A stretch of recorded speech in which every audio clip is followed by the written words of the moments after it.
Hi guys, welcome to our Fall 2025 Wichita State University Engineering Open House. And we have many stands here, so let's go ahead and visit each stand and find some interesting projects.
Yeah, this is Swirly Seas. So there's epic sea fights, epic land fights. You can recruit any character. Your journey will start right here in like the character creator, where you just create your character. You can pick a series of stuff. There's like. Yeah, tell us about the state machines. So the state machines? Yeah, so everything in this game is pretty much like a state machine. So even the dialogue is. So you got the ready state, right? Yep. And the add text transitions you to the reading. And then the tween, so right here, the tween will finish they'll do that, right? And then once it's finished, by pressing enter and tapping the screen, you'll go back to the ready and it'll just iterate through. And it's all JSON, so there's that. And then there's this state machine right here too. This one I drew out, this one I didn't. But every NPC has something like this. They have the idle state, and then they have whatever weapon they have, and they'll have to select, and it'll happen here. And once they're recruited, it's completely different, because this is AI controlled, not AI, but like NPC controlled, and this is you controlled because you've recruited them, right? Here are the singletons, like the globals, they call singletons, auto loads. I have the global turn manager, turn data honor system, bounty system, just a bunch of systems. So do you think it's important to learn state machines from discrete mathematics? Yeah, definitely. Yeah,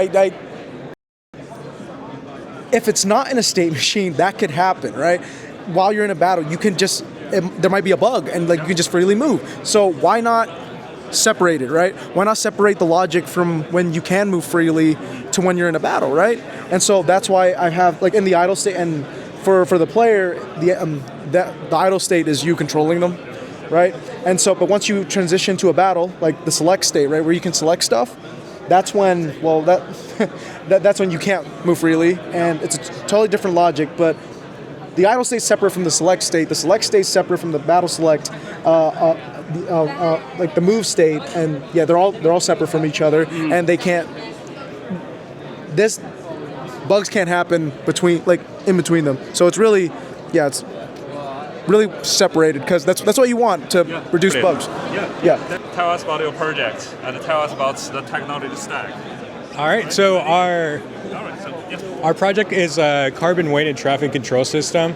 So we're trying to emit wait time and carbon emissions emitted into the air. If you see in our Sumo simulation over here, every car, and if you want to talk a little bit more about it, Claire, she's going to use machine learning to identify the car and the carbon emissions directed at that.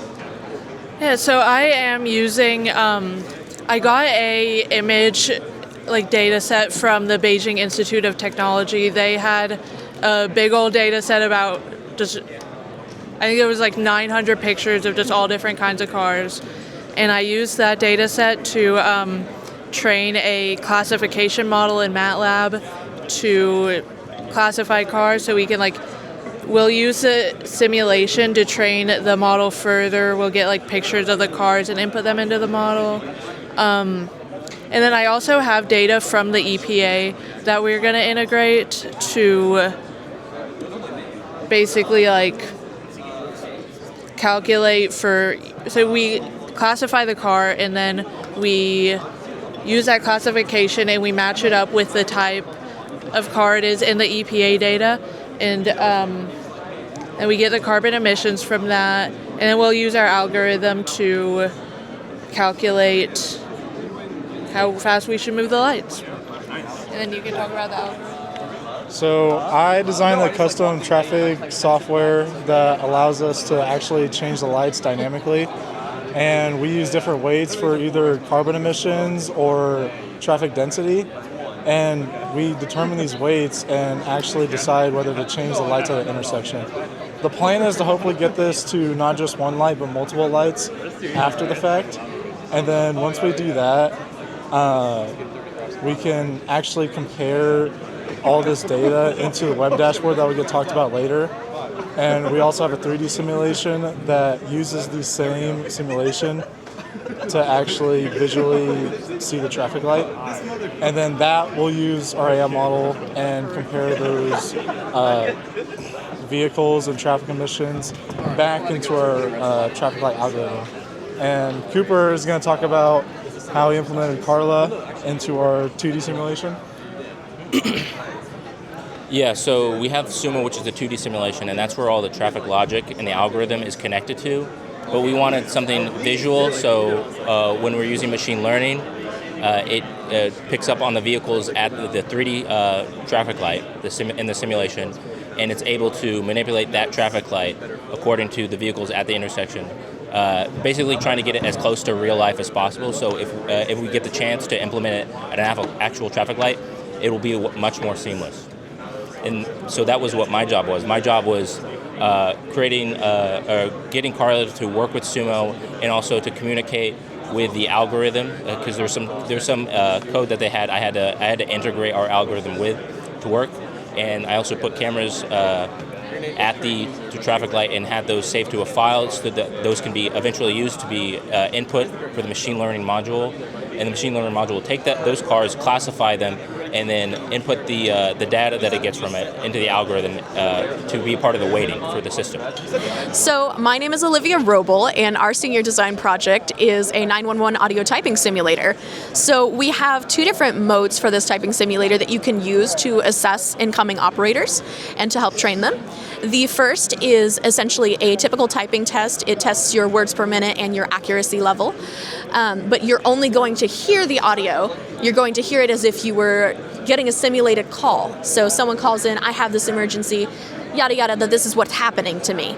And you have to type that down as you hear it without being able to really stop. The second way that we are going to be able to evaluate people using this application is through a critical information mode. So imagine if you're an operator and someone calls you and they are in an emergency situation, maybe they're in a car chase going down the highway. They're going to be very panicked, very scared. They're going to tell you a lot of information that isn't necessary, that you don't need to help them. But then they're also going to throw in something like, I'm going north on I-135. That's extremely important for you to write down. So the key information mode essentially allows the users who are putting the audio in to set what the most important words are. So I can highlight and say, this is a very important word, and it will save that, and then later it will test the person's relevance, whether or not they're getting the information that's very important, or whether they're missing that information. And that allows us to actually tailor this experience more for an emergency operator. In terms of our tech stack, we use WPF as our emergency operators. They are working mainly with Windows applications, so we found that it fit in well with their current tech stack. We have XAML for the front end and C# for the back end. And most of our algorithms that are utilizing anything assessing word accuracy are from the fuzzy strings library using C#. As well as like Liebenstein algorithm implementations. So this is my team. This is Brian Rangel and Siobhan. And do you guys want to just introduce yourselves real quick as well for the video? So I'm Brian Rangel, a senior in computer science. My main goal for this whole presentation is really the display of it all. So it's really accurate and very relevant to the 911 center, right? Red and blue, that's the police light. So ensuring that we had a theming that was all correlated, that was the whole goal of mine. So thank you. Hello, my name is Shivang. For this project, I really enjoyed with my group working on the senior design project. My goal was in this project, I mainly worked on the front end and helped Olivia with some back end working on the UI and the buttons and the audio file structures. So that's what. So hi guys, this is Dino team. So we are 3 members working on the Dino app. Dino app is basically a nutrition app which helps students or everyone to use the app. Like the main goal for the app is to eat healthy. You're gonna snap a shot of a picture of the food, and then it's gonna use the food. You're gonna use the pictures, and then it's gonna pop up for you all the information regarding the food. It's gonna tell you like how much calorie the food has included. So yeah, that's the basic of the Dino, which the main goal is students from Wichita State Universities. Thank you. Cool. Yeah. Thank you. So would you introduce your team to us? Sure. So my name is Mustafa, and also my team member Kyle, and also Mingtree. This is Sync Social, and it's our social media app we created. And kind of the idea we're trying to, or the problem we're trying to fix is a lot of social media apps don't really incentivize people to meet face to face, and we think that's a big problem. And so we went about fixing this by centering our app around events, and so to get people actually in the building. And then also in order to connect with people, you actually have to physically scan their phone. And we're also working on a feature where it's proximity based. So if you're in the area with someone, and they have a similar interest to you, it'll give you a notification that, hey, maybe you want to connect with this person. And so, yeah. And we are making a video of your video. Yes. Jabber 128. That's right. Yep. 127, 128. That's 128. I think so, yes. Yeah. Beautiful. I forgot how many classes in that room. Yeah. I think I've had 2 or 3, so. Yeah, cool. So would you introduce your team to us? Oh yeah, so I am Thomas. I'm Ben. I'm Zach. Yeah. Hello, we're Yumventory Virtual Pantry app. I'm gonna clear this real quick.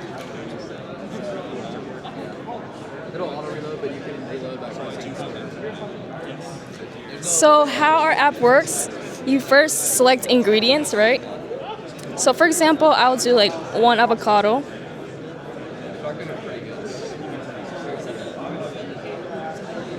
And then I'll just put like notes like where I want to get it from. And you'll add it to the shopping list. So it'll show the manual added ingredients. And we also have like a recipe area. So let's say you want to make chicken salad today. You can click on it and add it to your shopping list. So then you have your recipes, and then you have the ingredient you added earlier. When you're done shopping, you can tap it so it logs that you got the object or item. And then after you're done shopping, you can manually click this and it'll add it to your pantry. And here you have all the items that you have added. You can also track when they expire, so just do a week from today, and it shows you the expiration. Yeah. Very good product. Tell us about your team. Yeah. Wait, what was that? Tell us about your team. Our team? So our team consists of Vicky. Ricky's somewhere, but we mainly worked on implementing all the features on how the items interact with each other and the user interface. And then our other team member, Ricky, she helped draw all these nice images, and she also helped us manage like all the sizings, make sure everything like fits on the screen. Okay. Hi. So we are Triage 360. We are a stakeholder project partnered with Omedis, medical R&D company. Here we have the UI for the Beacon, a wearable medical device, a wearable medical monitor that can keep track of a patient's vitals and allow medical professionals to perform a triage using the device. Medical professionals will have options of like seeing the heart rate, respiratory rate, body temperature, and blood oxygen concentration. And you can change the condition, whether or not they've had a tourniquet applied or if they have altered breathing, mobility, or cognition. You can then change the settings screen, change the brightness, and if you click on the heart graph, you can see an EKG of their like more detailed information. And this information is then passed to the base station project. So our project takes the data from their beacon and it sends it all to the central base station here. It automatically prioritizes by severity here in the cards. The top left is the most severe currently, and then if you scroll down, the bottom right is the least severe. So every time it updates, it flashes green here, and then it reprioritizes. If you click into the card, we have a backend database that stores the historical data for 10 minutes and then it pops it out and then displays a graph for each of the vitals for the last 10 minutes. And so as you see, every time new data comes in, the graph updates at the end and like scrolls along. So.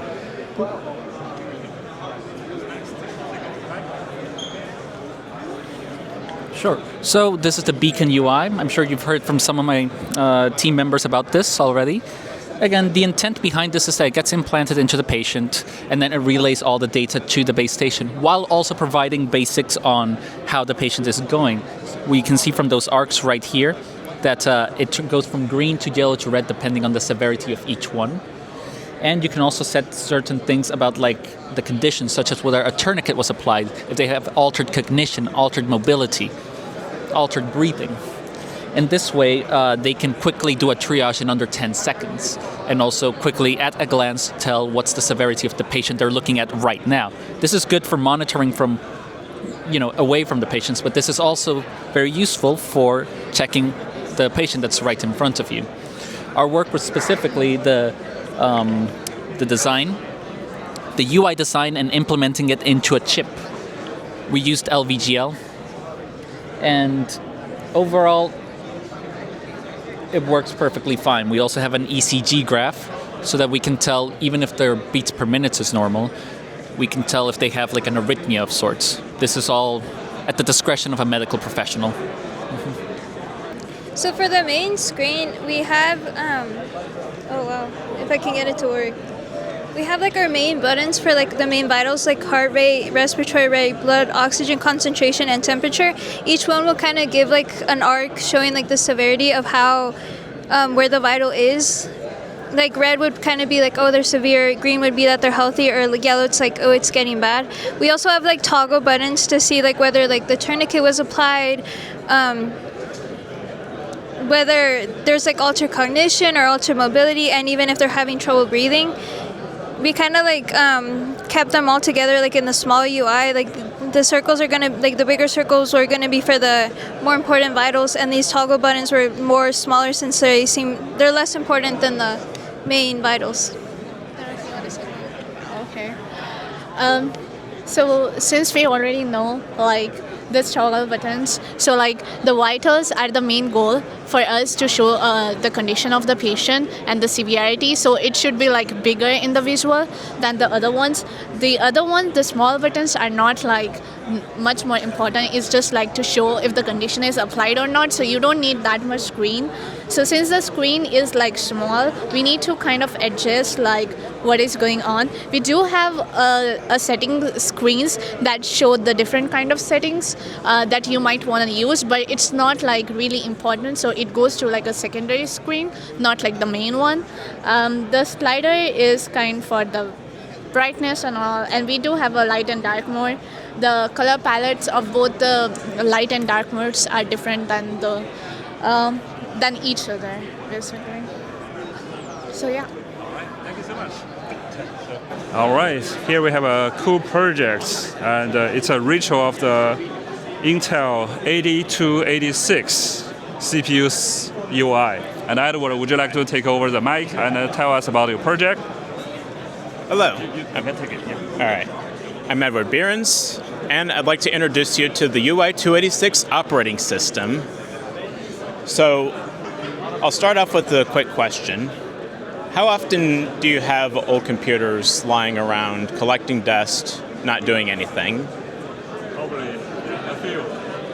So, the point of this project is to tell you that those computers still have some life in them, and with the right technological know-how, that those computers can be usable again. So physically, hardware, they can last for decades if it's well manufactured. What was that? So the hardware can last for decades if it's well manufactured, right? But the software is going too highly efficient or inefficient on too many features. And sometimes we have to retire hardware early. Yeah. And I'm here to say that old hardware, if you have the technological know-how, if you have the...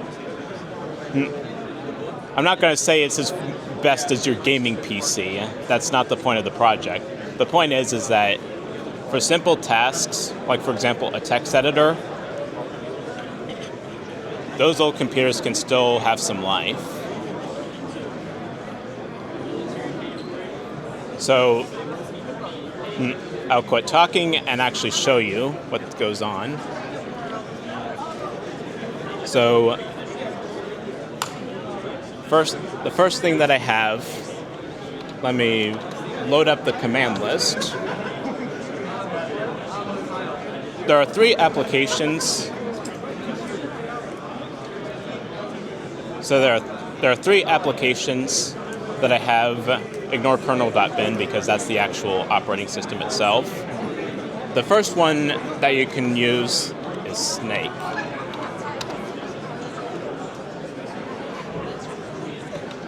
And this is more of a doodler. It's not actually the Snake game, it's just more of a... And I could change the color, I can pause, and I can return and exit. I also have a text editor that's still in development.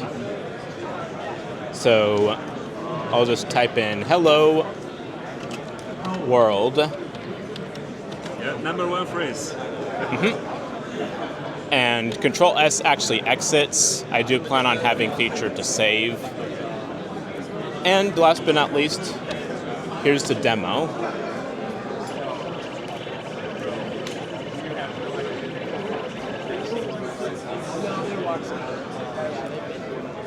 And I can press any key to exit out of it. The code is open source. If you ever want to take a look at the code, I have a QR code here. Okay, my name is Jace Watson. I'm a computer science major. And my name is Steven. I'm also a computer science major. And this is our project Lifted, which is a resistance training application to help you track your workouts with your friends. And you can see Dr. Lou over here getting a good set in, which is awesome. So the motivation behind this app was that both Steven and I like resistance training, and we're at the gym a lot. And there aren't many apps for resistance training. There are for other types of sports and activities such as Strava, which is mainly based on like cardio and other things like that. So when we were doing our market research, we were looking into existing fitness apps and what things that we would want changed as resistance trainers. And so we built Lifted based on those changes that we found. So it's built from the the ground up, mostly using React and the backend in Firebase, which is the authentication. This first page that you see on Steven's screen, which he mainly worked on, which was the authentication. All right, and then we can move on to authentication. So for the backend, we use Firebase. So that basically tracks all the email sign-ins and also the passwords. And Firebase also protects all the data and databases. So we can demo it right now. So we could say Wabo Blue. We put a demo email. I don't want to put his real email.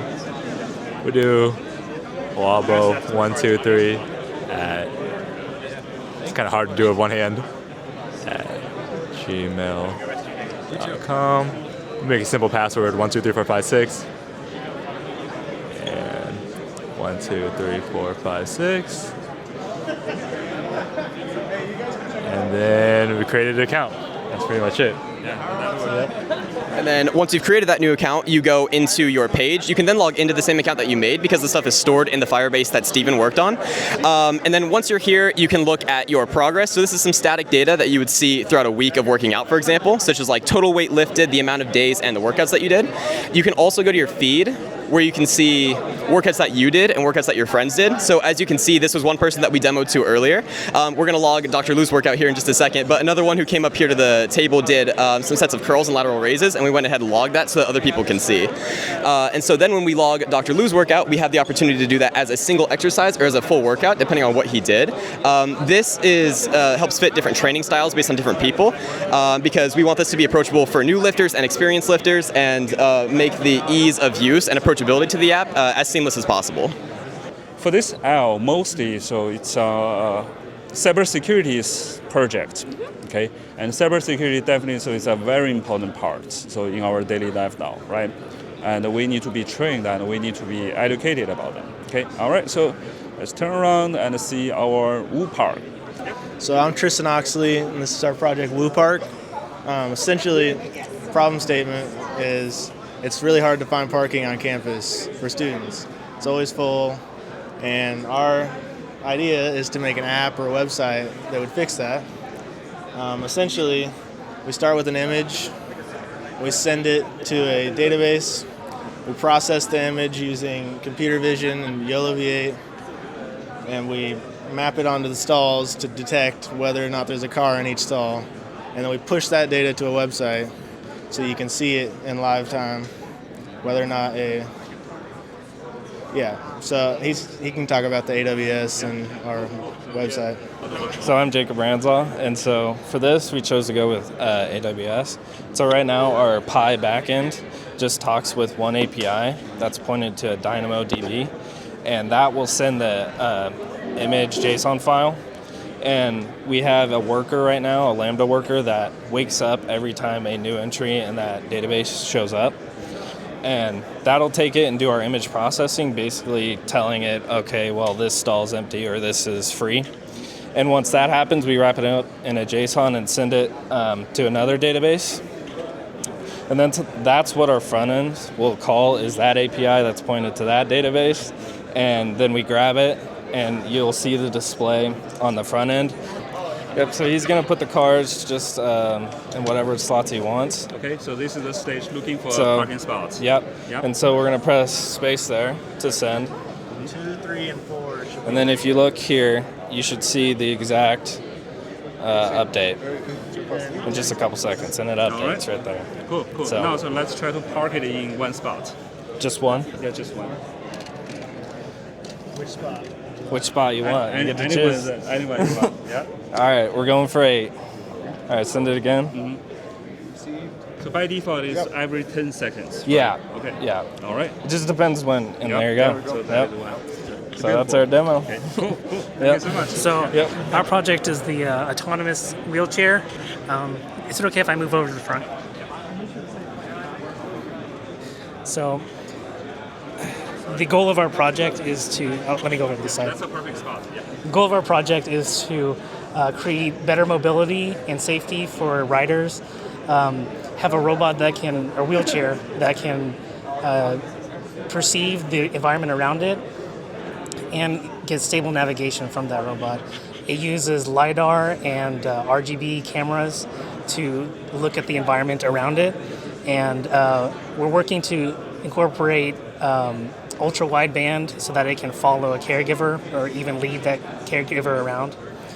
So applications, we wanted to be able to work indoors and outdoors. We wanted to reduce caregiver workload and increase user dependency and safety. So how it works, there's 5 different components. There's the sensing, which figures out where it is in the world. Sorry. Yeah. And then localization, which kind of maps the surroundings. There's navigation, which makes a path through the world. And then there's safety and control, which controls how keeps the ride safe for the passenger. And then there's a motor command, which is the actual turning of the wheels. So over here you can see a more high-level view of those systems working together. And then over here, Nav2 is one of the technologies, along with ROS2, that is used for navigating around in the field. So these are all the components of Nav2. Each of these is a pipeline that just passes the path to the goal through each one of these servers and changes the path slightly depending on what it needs to do. Like this is the planner. This changes how the robot would control through the path. This adjusts the velocity. This checks for collisions, and this actually drives the motor. And then controlling all of these is the behavior server, which kind of tells which one goes when. So in the future, we've got a tentative schedule here. Again, we're working on the follow mode and the lead ahead mode, and part of that is incorporating the ultra wideband. Challenges that we're facing: the stability of the rider. So the person who rides in the wheelchair, we need to make sure that the movements of the robot are not too jarring. And then there's complex environment navigation, such as slopes. That's something we haven't accounted for yet. And then sourcing the hardware, because making all this is going to be expensive, and we haven't tried integrating with software yet. So before we record this part, would you like to introduce your team? Oh, I'm sorry. You're good. I'm Brian Pham. Yeah, go by first name. Yeah. I'm Brian Pham.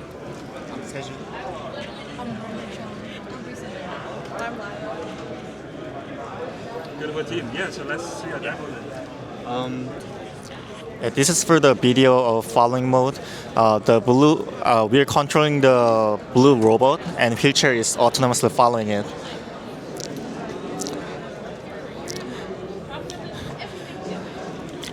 Yeah, this is for the following mode, and you can set the destination here.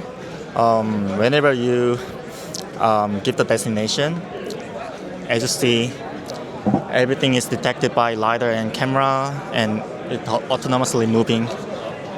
So this is what we have been doing so far.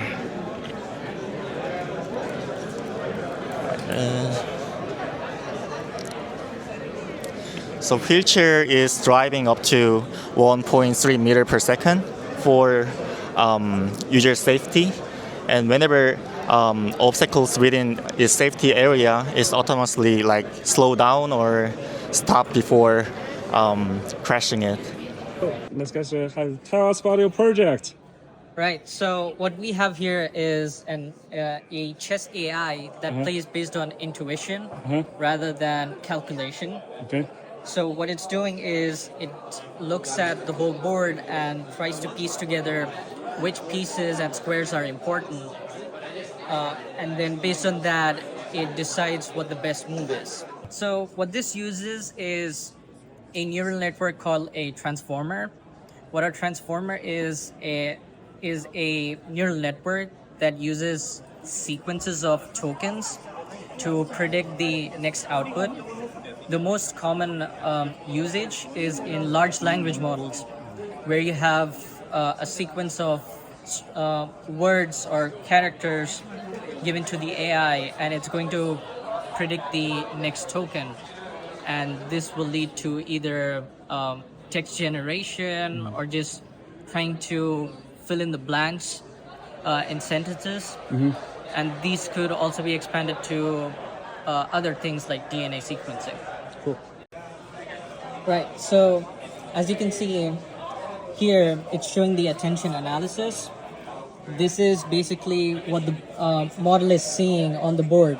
So whatever dark pieces we have here, those dark squares, it's looking at the board and saying, okay, these are the most important pieces I have on the board.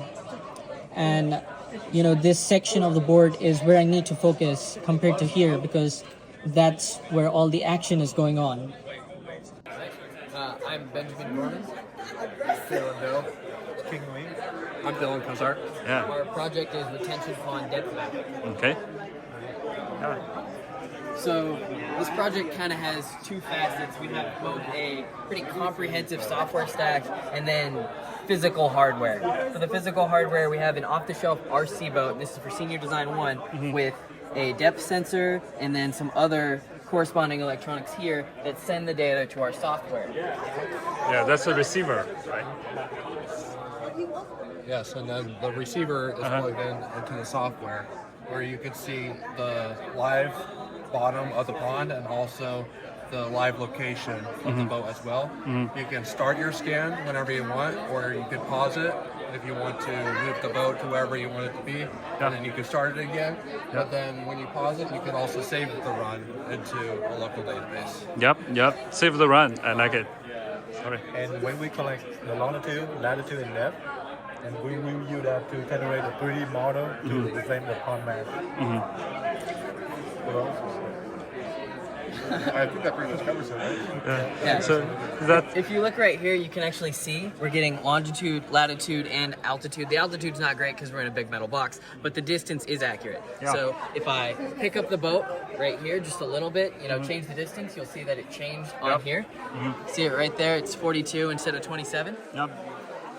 So for Senior Design 1, there is a GPS module right there. That's used for saving our longitude and latitude. Okay. Right now, the driving components of the boat versus the actual data collection and transmitting portion of the boat are completely separate. For Senior Design 2, the plan is to unite that and just build an entire boat from scratch, where we have one power source instead of three, and the motor drivers and the sending receiving data is all part of the same hardware. Cool. With that, we could implement that functionality where we can pre-program a path and then drive the boat around the pond without user interaction. Yep. So if there was Senior Design 3, would you consider to make your boat autonomous? So I think Senior Design 2 will almost get to that level of autonomousness. Nice. But it won't be completely autonomous, obviously, because it changes depending on the pond. We Definitely. have to do some pretty intensive GPS web scraping in order to get it to. Yeah. We need to see the flow. We need to see the pond. We need to see the weather, right? So, or any curious bird would like to pick up your boats, right? So something like that. So cool. So would you talk about your personal takeaways? What you learned from doing so? So for Senior Design 1, my biggest challenge here has honestly been 3D printing. It's all been done in Fusion 360, the Education Edition. Yeah. And then also interfacing with Arduinos to this level. I've made simple projects, but nothing ever this complex. Okay, cool. Oh, challenges? Yes, things that personal you had to takeaway. learn. I think the UI design is the big thing, because you want it to be intuitive. You want the user to be able to just use it and figure out all your features and how it goes. But then it also needs to be functional, not obstruct the data, things that you're trying to make the application do. Yep. Beautiful. Thank you. I think for me, it's UI as well, because I never worked on the XR before. I usually work on Python and learn a lot through this project. Yep. We need more UIs. How about you? I already had experience in WPF, C#, and also have experience in using mapping libraries to map a point or a shape on there. For me, it was combining those two. Getting the longitude and latitude and mapping it and converting it into this depth grid that it shows to the user, and also using the mapping to show the live view of the... Cool. So from separate components to put it all together. Yeah, put it all together. Yep. And then present it to the user when it's done. Cool. Alrighty. Thank you so much, team. All right, so Our project is called EchoHud. It is a audio visualization overlay for gaming.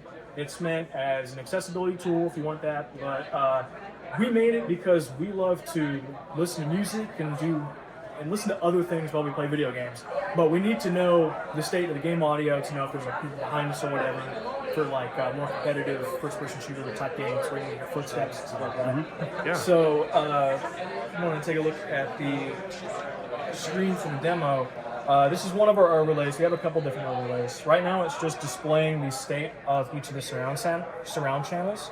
So if I fire my gun, it'll light up. And if stuff happens around me, it'll display it. If I like throw a grenade behind me and then turn around, you'll see it light up in the back to display the location.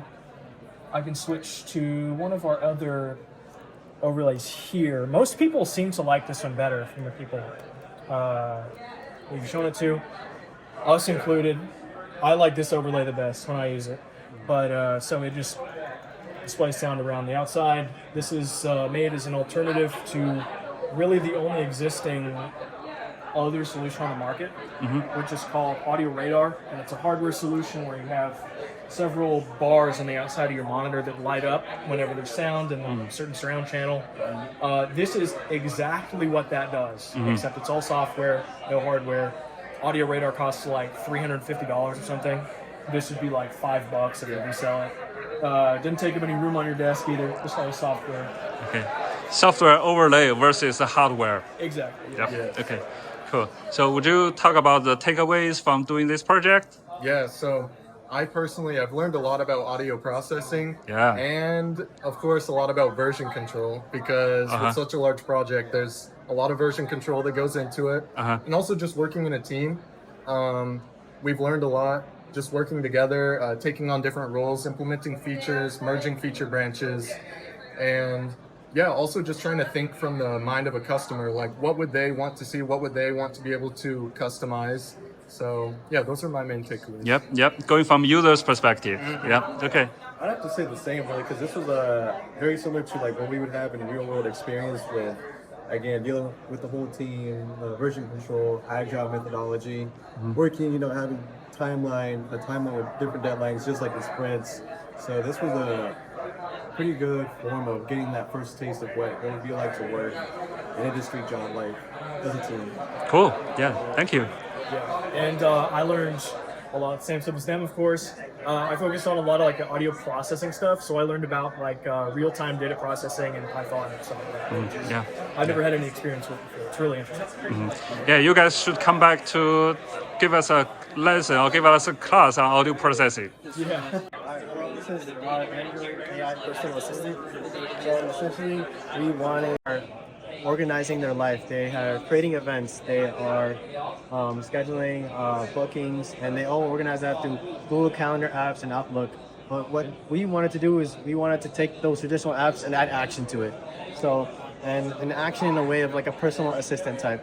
So we wanted a way to automate adding in events and into your calendar by maybe talking into it or initiating calls to book appointments for you and then adding it into your Google Calendar. So that's the kind of action we want to make. I don't want to talk too much about the features, so I'm going to pass it to An. He'll explain it. So what the features are that we would like for it so that you can either type or talk into the app and it would do the scheduling or the reminders and add it to your calendar or your Google reminders or notifications on your phone. We also wanted it to work on offline as well as online. Offline, we'll use Gemini Nano for that, and then online, we'll still considering if Nano's the only choice, but for now, that's what we're doing. We're also adding reminders that are based on time and location, so geofencing, which is it'll take your location, it'll remind you of whatever you wanted. So let's say you were nearby like a grocery store, it'd bring up your grocery list and it'll remind you that this is the things you should buy. Cool. So I'll hand it over now to Dion to talk about the Gemini Nano. Yeah, so Gemini Nano is the AI layer of our app. It's basically the heart and soul, really, of the whole personal assistant. Basically, the driving engine that does all the AI decisions of our app is with Gemini Nano. Gemini Nano is Google's on-device, offline hardware, AI capability, generative AI API. So it's all offline. So pretty much everything we do, it's fast. Also, you might think it might be slow because it's on the phone, but it's pretty fast. Yep. It's fast at what it does. It's fully on the phone, offline, and right now we have one of our features has been fully implemented right now. It's the image description, and this feature actually was released by Google about 3 months ago. Not even when we started the project, it wasn't even out. So it's evolving technology. It's something we have right now in the app. There's a lot of other stuff also we have on the tech stack apart from Gemini Nano, which is the central thing really. Eunice can tell you about the rest of the tech stack. Yeah, thank you. For our front end, we use Kotlin and Jetpack Compose which is Google's advanced UI toolkit, and we also use Material Design for designing all the buttons, navigations, and the chat page and stuff. And as of now, we use API for Gmail, Google Calendar, and geofencing for real-time schedule, making schedule and appointments and all those. Okay. And for storage, we're using Room database, which is like a like local secure database for tags locally and securely without internet access. So our future plan is gonna be voice and text commands and phone calls, managing auto calendar events and conflict detection. So yeah. Cool. So our project is the 911 audio typing test, and it's just a simple, like you just hear the audio and you type it out, and it gives you the results based on how fast you're typing and your accuracy on, and have you got the important information from the call. And we also have like features like distortion and the audio speed. You can adjust the audio speed, and it could also show you like spelling errors as you type. And at the end of the test, you can like submit, and it saves the result in an Excel folder. Okay. And the way it works is the user can load a file, which can be a PDF file, it can be a Microsoft Word file, it can be a text file. They select the file and they can open it. It will check if audio already exists, so it doesn't have to take time to generate new audio if the audio has already been generated. Then it will load the audio, and then it will look for if details, the important details from the text file are created or not, whether to reuse them. If they want to select new ones, it opens up a text version of the file, and the user can select what the important parts of the call are, and they can add the details to the selected details and save them. And then when the user types, it will then check both the overall accuracy as well as the accuracy for just the important details. Cool. So for the tech stack, we're based entirely in Python. The text-to-speech part, we use this open source AI model called Piper. And Piper runs completely locally on the CPU, so you don't need an internet connection. It's not sending your data anywhere. It's running only on a computer. It's very lightweight. It could run on a Raspberry Pi. So it doesn't need a lot of resources. It doesn't need an internet connection. It can run anywhere, really on any system, but we're building it for Windows. So cool. It runs completely locally, very lightweight. Yep, that's a good choice. So would you tell us about your personal takeaways by doing this project? For me personally, I have learned a ton about Python. I didn't really use Python a whole lot before this because I didn't ever need to. Yeah. How do you like this language? I love Python now. It's probably my favorite language at this point. Nice. I use it daily at my job as well, so it's very easy to just get your ideas out there. And if you don't need something that's super hardware efficient or anything, it can do 90% of what you need it to do. Yep. And there's a huge community, so many packages. Yep. It's like perfect. Hundreds of dozens, yes. right? So hundreds of thousands. So that's okay. Yeah. So For how me, about you? the Yeah. key Thank you. takeaways were definitely learning how to use GitHub and learning how to use it with other people. So in a group setting, as well as helping to manage a group, make sure we're meeting and discussing, as well as learning some of the Python libraries like tkinter. I'd use it a little bit, but here, this is the first time I've used it to make a full UI for the user. Cool. Thank you. For me personally, I would say like working in a group, and I've learned so many Python libraries. I've worked with Python before, but I haven't learned much about the libraries and stuff. And starting a project from scratch and working towards the end, it's the first time for me. And overall, it was a really good learning experience. Cool. Yeah. Thank you all. So beautiful product, beautiful team. Okay. Bye. So our group is NE Design. I'm Tin. That's Alita, and that's Todd. Hey girls, how are you? Alright, so we created a project management application for electromech technologies. Essentially, there's applications on the market right now, such as Jira. We're taking a lot of inspiration from them, but essentially what we have to do is their own project data was all on an Excel sheet, and that was very cluttered and hard to process, so we're creating a custom application for them. We're able to create things like projects and tickets and able to visualize that data dynamically. Cool. So what is the technology stack you used? For the technology stack, for our front end, we're using React. For our back end, we're using C# with Microsoft SQL Server as our database. And then some key takeaways for me personally, it was a lot about system design and project management. It was fun working with the group, and I learned a lot of new stuff. I guess we'll move on to the event time. I think we've had a lot of practice with the Agile process because we work with a company, so there's a lot of back and forth between them and feedback throughout the 2 semesters that we worked on it.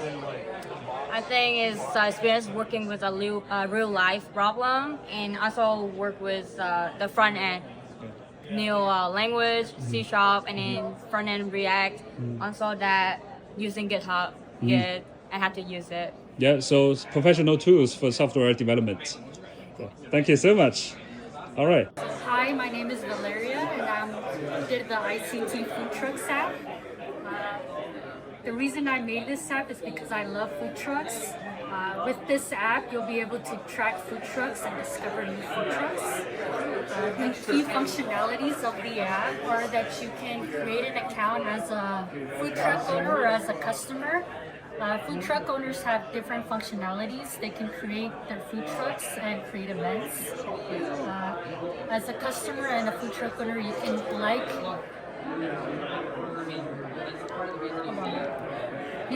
and rate your food trucks that you like. You can also look at events that are happening around your area, in the Wichita area. The tech stack for my app is that I use React Native with Expo Router, and I also use React Native Calendar, and I also use the Google Maps API and the React Native apps. Cool. For the backend, I use Supabase for the authentication and data storage of profiles, food trucks, images, and stuff like that. When I first made this project, I knew nothing about mobile development. I knew nothing about JavaScript, so it was pretty hard to shift from using C++ to JavaScript. I think at the end, I kind of like JavaScript better than C++, so I enjoyed it. Yeah, we gotta have a high five on that. So, beautiful. Thank you. Welcome to ChefMate. We all come from different backgrounds, different cultures. You know, we go to new countries and we get to travel, and a lot of people, you know, we try new dishes and new food items, and a lot of people go on YouTube and people Google how to create this dish, and you know, they do online research, which is such a tedious process in today's world, like how busy we are. We have busy life, doctors, professors, we want something quick. We saw this problem that we had to find something which saves people time, people energy, so people could just go, instead of going YouTube, Googling, create an app where in the search bar you just type the name of the dish and it generates all the ingredients, and it gives you a time limit, like how long would it take, and all the dishes, the names and the ingredients, how the steps how to make that. Yeah, so very we saw convenient. the problem and we found this issue, and we solved the issue by creating this app called ChefMate. As you can see here, we have several demo screens. We created the first demo screen has some like dishes as an examples, and it gives you all the steps how to make it, and it gives you the pictures of the dish. This over here is a chef AI. As you can see, like you can type the name of the dish here and it would generate the recipe. You can type in any dish, this is just an example. We put biryani, and it gives you all the ingredients, how you're gonna make it, the steps, how you're gonna take it, and it also gives you a time, how long should it take it. So on Google and YouTube, it gives you, it's gonna take 30 minutes, but sometimes it takes longer than that. But here it'll give you, you can tell it, I have 30 seconds, and it'll tell you the time as well.